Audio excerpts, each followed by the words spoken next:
Alright, so I actually got here from Zero Hedge. Prepare for riots in Euro collapse. Foreign Office warns.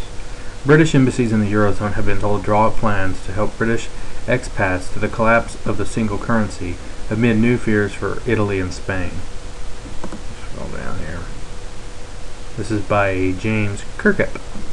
As the Italian government struggled to borrow and Spain considered seeking an international bailout, the British ministers privately warned that the breakup of the euro, once almost unthinkable, is now increasingly plausible. Diplomats are preparing to help Britons abroad through a banking collapse and even riots arising from the debt crisis. The Treasury confirmed earlier this month that contingency planning for a collapse is now underway. A senior minister has now revealed the extent of the government's concerns, saying that Britain is now planning on the basis that a euro collapse is now just a matter of time. It's in our interests that they keep playing for time because that gives us more time to prepare, the minister told the Daily Telegraph. Let me pause for 1 second. Maybe this is the true reason for the war on terror. You know, maybe this was the real reason to have a war on terror, was so that they could use that as an excuse to strip our rights away, because they've always known that the derivatives market and all the debt was going to choke off this new world economic order that is the dollar system. You know, and so they use the threat of terror as a way to control the population.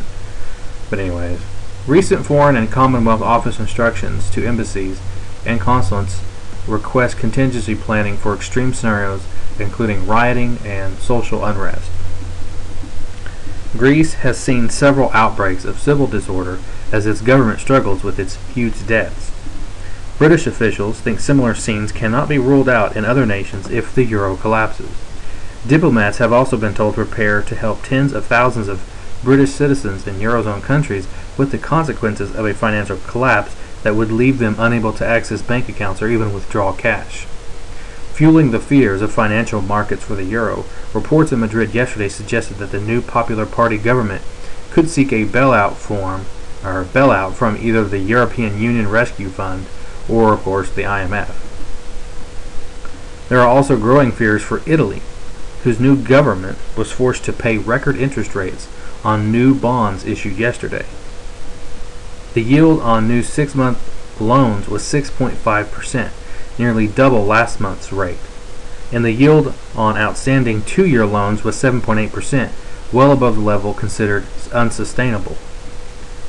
Italy's new government will have to sell more than euro 30 billion of new bonds by the end of January to refinance its debts. Analysts say there is no guarantee that investors will buy all those bonds, which could force Italy to default. What about the Fed?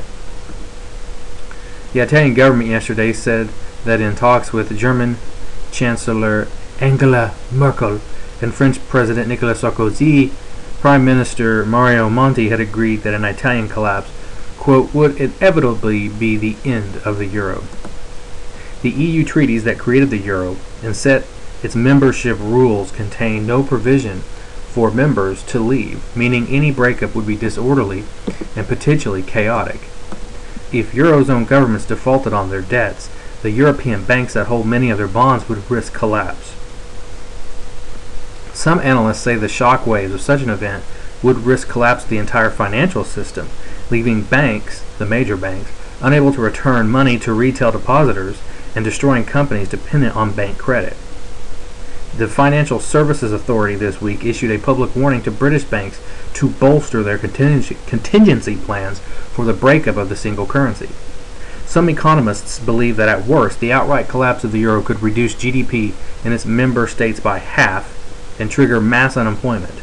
Analysts at UBS, an investment bank, earlier this year warned that the most extreme consequences of a breakup include risks to basic property rights and the threat of civil disorder.